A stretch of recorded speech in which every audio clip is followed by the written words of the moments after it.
Hey everyone, आप सभी कैसे हैं। और मैं आशा करता हूँ आप लोग बिल्कुल ठीक होंगे। तो चलिए आज का मॉक टेस्ट स्टार्ट करते हैं, जिसमें से 10 क्वेश्चंस रखे गए हैं आपके लिए और 10 क्वेश्चंस में आप उनका जवाब देने की कोशिश करें, ठीक है। और अगर जवाब नहीं आते हैं तो आप लोग वीडियो को पूरा देखें, सारे क्वेश्चनों के जवाब मिल जाएंगे, ठीक है। और बहुत ही डिटेल में और बहुत ही बिंदास तरीके से पढ़ाऊँगा मैं, ठीक है। तो चलिए स्टार्ट करते हैं। पहला क्वेश्चन से देखिए क्या लिखा है। राष्ट्रीय बागवानी मिशन कब शुरू किया गया था, ठीक है। राष्ट्रीय जो बागवानी मिशन है वो कब शुरू किया गया था। तो 2001, 2002, 2010, 2011, 2005, 2006 और 2007, 2008। तो इसका जो राइट ऑप्शन है वो क्या हो जाएगा। इसका राइट ऑप्शन है वो 2005 व 2006 हो जाएगा इसका, जब राष्ट्रीय बागवानी मिशन शुरू किया गया था। राष्ट्रीय बागवानी मिशन का शुरू करने का मुख्य उद्देश्य था कि इसमें जो बागवानी है, बागवानी क्षेत्र की उपलब्धता को बढ़ाना, ठीक है। बागवानी क्षेत्र की उपलब्धता को क्या करना, बढ़ाना, यही इसका मेन उद्देश्य था, ठीक है। तो चलिए आप लोगों को पता हो गया ना, इसका जो शुरुआत हुई थी कब हुई थी। इसकी शुरुआत हुई 2005 से 2006 के बीच में की गई थी।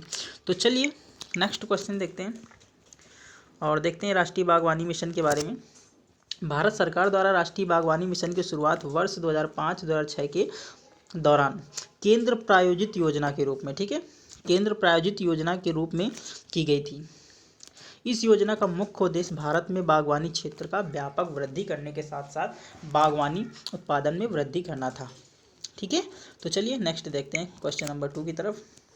और क्वेश्चन नंबर 2 क्या कह रहा है, देखिए आप लोग जवाब दीजिए इसका। कह रहा है विकसित देशों में किस प्रकार की बेरोजगारी पाई जाती है। तो विकसित देशों में किस प्रकार की बेरोजगारी पाई जाती है। तो अनैच्छिक बेरोजगारी, बी ऐच्छिक बेरोजगारी, सी संरचनात्मक बेरोजगारी और डी प्रच्छन्न बेरोजगारी। तो इसका राइट ऑप्शन क्या हो जाएगा। राइट ऑप्शन हो जाएगा ऐच्छिक बेरोजगारी। ऐच्छिक बेरोजगारी वह बेरोजगारी होती है जो आदमी कम मजदूरी पर काम करना नहीं चाहता है, ठीक है, कम मजदूरी पर काम करना नहीं चाहता है और उसको ज़्यादा मजदूरी की डिमांड है, ठीक है। कम मजदूरी पर वो काम करना चाहता नहीं है, उसको ज़्यादा मजदूरी की डिमांड है, इसलिए वो आदमी क्या हो जाता है, बेरोजगार है। तो ऐसी बेरोजगारी क्या कहते हैं, ऐच्छिक बेरोजगारी कहते हैं। बात करते हैं अनैच्छिक बेरोजगारी की। तो अनैच्छिक बेरोजगारी वह होता है जो आदमी काम करने को तो तैयार है, ठीक है, काम करने को तैयार है, फिर भी उसको क्या कर रहा है, काम नहीं मिल रहा है, काम उसको नहीं मिल रहा है। इस प्रकार की बेरोजगारी जो है वो अनैच्छिक बेरोजगारी कहलाती है, ठीक, अनैच्छिक बेरोजगारी कहलाती है। ओके, तो आई होप क्लियर हो गया होगा। तो चलिए देखते हैं क्वेश्चन नंबर 3 की तरफ। और 3 में क्या लिखा है, देखिए ऐच्छिक बेरोजगारी के बारे में बात करता है। ऐच्छिक बेरोजगारी ऐसा व्यक्ति जो बाजार में प्रचलित मजदूरी दर पर काम करने को तैयार नहीं है, ठीक, जो बाजार में प्रचलित मजदूरी है उस दर पर वो काम करने को तैयार है ही नहीं, अर्थात वह ज़्यादा मजदूरी की क्या कर रहा है, मांग कर रहा है, इसलिए उसको काम मिल नहीं पा रहा है, ठीक है, इसलिए उसको काम मिल नहीं पा रहा है, अतः वह क्या है, बेरोजगार है, इस कारण वह बेरोजगार है। ऐसी बेरोजगारी को ऐच्छिक बेरोजगारी कहते हैं। तो आई होप समझ गए होंगे आप लोग, ठीक है। तो चलिए बात करते हैं अनैच्छिक बेरोजगारी की। अनैच्छिक बेरोजगारी या खुली हुई बेरोजगारी, ठीक है, इसको कहते हैं खुली बेरोजगारी या फिर अनैच्छिक बेरोजगारी, ठीक है। तो देखिए क्या लिखा है, ऐसा व्यक्ति जो बाजार में प्रचलित मजदूरी दर पर काम करना चाहता है, ठीक है, ऐसा व्यक्ति जो बाजार पर प्रचलित मजदूरी पर काम करने को तैयार है लेकिन फिर भी उसे काम नहीं मिल रहा है, ठीक है, फिर भी उसे क्या है, काम नहीं मिल पा रहा है, तो उसे अनैच्छिक बेरोजगारी कहते हैं, ठीक है, उसे अनैच्छिक बेरोजगारी कहते हैं, ठीक है। ओके, तो चलिए क्वेश्चन नंबर देखते हैं 3 की तरफ। और 3 में क्या लिखा है, निम्नलिखित में से किसे time person of the year घोषित किया गया था, ठीक है, time of the per year 2020, ठीक है, time person of the year 2020 घोषित किया गया। तो मलाला यूसुफजई व ग्रेटा थनबर्ग ए नंबर है। बी नंबर क्या लिखा है, जो बाइडेन व कमला हैरिस। सी जो बाइडेन और बेंजामिन नेतन्याहू, ठीक है, और सी क्या व्लादिमीर पुतिन व जो बाइडेन। तो इसका राइट ऑप्शन जो हो जाएगा वो राइट ऑप्शन हो जाएगा बी, जो बाइडेन व कमला हैरिस को क्या किया गया, times person of the year 2020 घोषित किया गया। टाइम्स, ठीक है, पर्सन ऑफ द ईयर 2020 घोषित किया गया इन्हें, ठीक है। कमला हैरिस, ठीक है, जो बाइडेन कौन है, तो ये जो बाइडेन जो हो जाएंगे वो अमेरिका के राष्ट्रपति हैं। वो कौन से नंबर के राष्ट्रपति हो जाएंगे, तो वो हो जाएंगे 46वें राष्ट्रपति, अमेरिका के 46वें राष्ट्रपति हो जाएंगे। और कमला हैरिस कौन है, ये अमेरिका की उपराष्ट्रपति बनी हैं और ये कहाँ की हैं, तो ये 2 देशों से हैं। इनके पिता जो थे वो कहाँ से थे, वो जमैका के थे, इनके पिता जमैका के थे और इनकी माता जो थी, इनकी माता थी वो कहाँ की थी, वो तमिलनाडु से थी। ठीक है, तमिलनाडु कहाँ पर है, तो ये है भारत में। ठीक है, तमिलनाडु कहाँ है, तो भारत में। ठीक है, तो चलिए देखते हैं इसका राइट ऑप्शन क्या हो जाएगा। तो इसका राइट ऑप्शन हो जाएगा बी, जो बाइडेन व कमला हैरिस। ठीक है, तो चलिए क्वेश्चन नंबर 4 की तरफ बढ़ते हैं। तो ठीक है, जो बाइडेन व कमला हैरिस इसका राइट ऑप्शन हो जाएगा। ठीक है, तो चलिए देखते हैं क्वेश्चन नंबर 4 की तरफ। ठीक है, इसी का डिटेल में मेंशन किया गया है, वो आप लोग देखिए। ठीक है, लिखा है कमला हैरिस अमेरिका की उपराष्ट्रपति बनने वाली पहली महिला है। ठीक है, जो कमला हैरिस हैं वो अमेरिका के उपराष्ट्रपति बनने वाली क्या हैं, पहली महिला हैं। अमेरिकी इतिहास में पहली अश्वेत और एशियाई तथा अफ्रीकी उपराष्ट्रपति होंगी। ठीक है, अभी जैसे मैं बता दूँ जमैका अफ्रीका से हो जाएगा और एशिया से क्या हो जाएगा, इंडिया। ठीक है, जो इनकी माता हैं तमिलनाडु से, इसलिए इनको क्या किया गया, अमेरिकी। ठीक है, अमेरिकी इतिहास में पहली अश्वेत और एशियाई तथा अफ्रीकी उपराष्ट्रपति होंगे। कमला हैरिस के पिता कहाँ से थे, ये ब्रिटिश जमैका, तथा माता कहाँ से थी, ये तमिलनाडु से थी। ठीक है, तो चलिए नेक्स्ट देखते हैं, क्वेश्चन नंबर 4 की तरफ बढ़ते हैं। और क्वेश्चन नंबर 4 में क्या लिखा है आप लोग पढ़िए और उसका जवाब दीजिए। चलिए, देखा किस देश में सातवीं नई जनगणना का कार्य प्रारंभ किया गया है।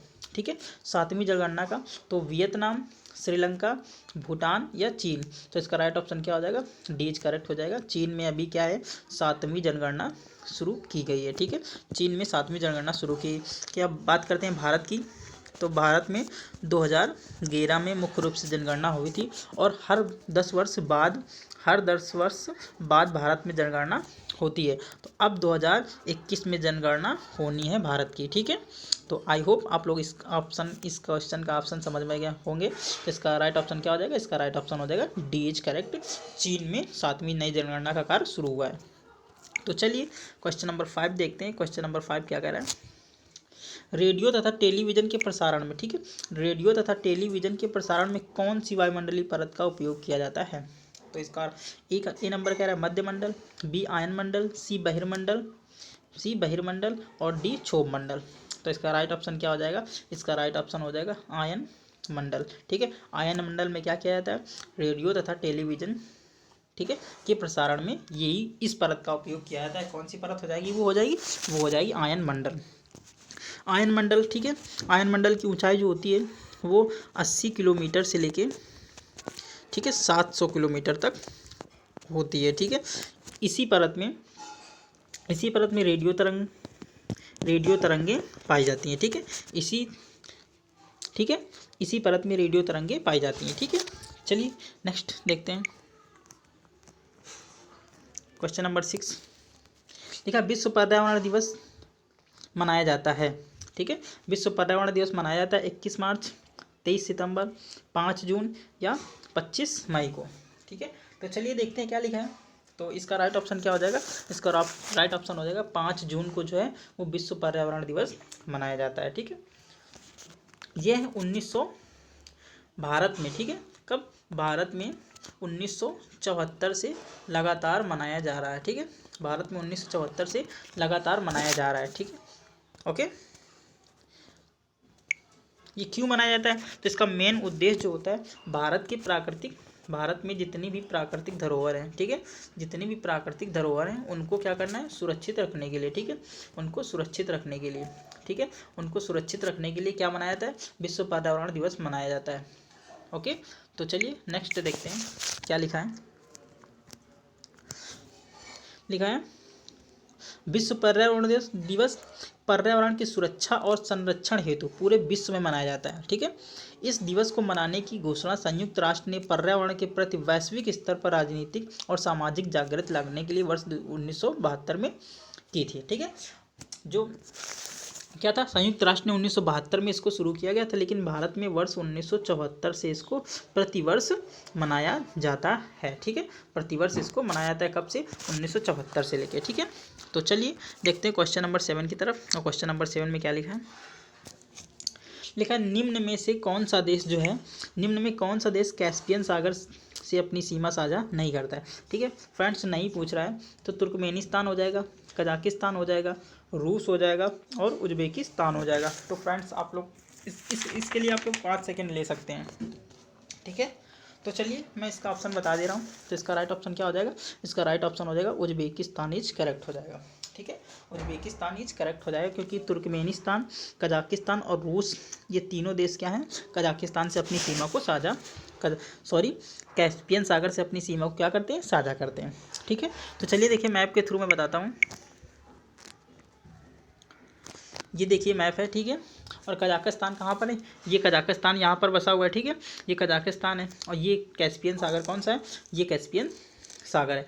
ये कजाकिस्तान हो जाएगा, ये टोटल यहाँ से कैस्पियन सागर हो जाएगा, ये कैस्पियन सागर है। ठीक है, तो कजाकिस्तान हो गया। इसके बाद रसिया भी देखो इस अपनी सीमा को साझा करता है कजाकिस्तान से। ठीक है, इसके बाद अजरबैजान क्या है, ये बाकू है अजरबैजान की राजधानी, और अजरबैजान भी क्या करता है, कैस्पियन सागर से अपनी सीमा को साझा करता है।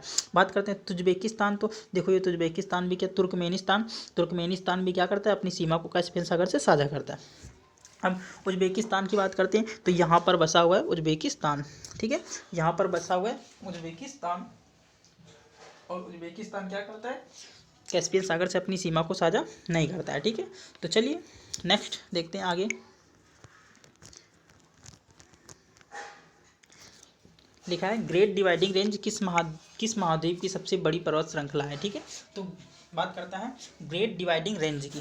ठीक है, ग्रेट डिवाइडिंग रेंज किस महाद्वीप की सबसे बड़ी पर्वत श्रृंखला हो जाएगी, तो ए उत्तरी अमेरिका, बी दक्षिणी अमेरिका, सी ऑस्ट्रेलिया, डी इनमें से कोई नहीं। ठीक है, तो देखिए उत्तरी अमेरिका जो है, ठीक है, उत्तरी अमेरिका की सबसे बड़ी पर्वत श्रृंखला कौन सी हो जाएगी, तो उत्तरी अमेरिका की हो जाएगी रॉकी पर्वत।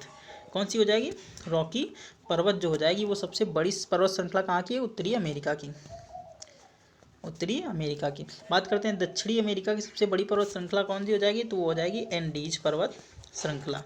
एंडीज पर्वत श्रृंखला जो है वो कहाँ की है, वो दक्षिण अमेरिका की सबसे बड़ी पर्वत श्रृंखला है।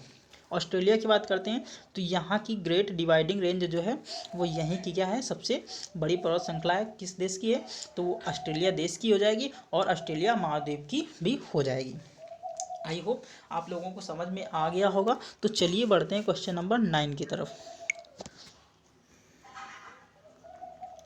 लिखा है विश्व वन दिवस कब मनाया जाता है। ठीक है, विश्व वन दिवस कब मनाया जाता है, तो देखिए 20 मार्च लिखा हुआ है, बी 21 मार्च, सी 22 मार्च और डी 23 मार्च। देखिए जो 20 मार्च को है वो अंतर्राष्ट्रीय गौरैया दिवस मनाया जाता है। ठीक है, क्या मनाया, अंतर्राष्ट्रीय गौरैया दिवस मनाया जाता है। 21 मार्च को बात करते हैं, तो 21 मार्च को विश्व वन दिवस मनाया जाता है। कब, 21 मार्च को विश्व वन दिवस। इसका राइट ऑप्शन यही हो जाएगा, क्या हो जाएगा, 21 मार्च। 22 मार्च की बात करते हैं, तो 22 मार्च को विश्व जल दिवस मनाया जाता है। क्या मनाया जाता है, विश्व जल दिवस। 21 मार्च को 22 मार्च को विश्व जल दिवस मनाया जाता है। बात करते हैं 23 मार्च को, तो 23 मार्च को क्या मनाया जाता है, इस दिन शहीद दिवस मनाया जाता है। ठीक है, इस दिन क्या मनाया जाता है, शहीद दिवस मनाया जाता है। क्यों शहीद दिवस मनाया जाता है, क्योंकि इसी दिन क्या हुआ था, भगत सिंह,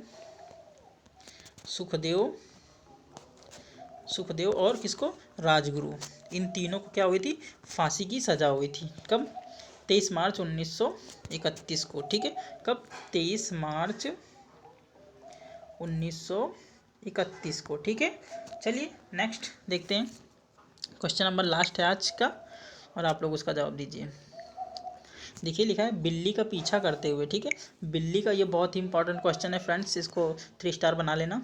बिल्ली का पीछा करते हुए कुत्ते के पंजे के निशान कहाँ से मिले। ठीक है, कुत्ते के पंजे के निशान कहाँ से मिले, मोहनजोदाड़ो, ठीक है,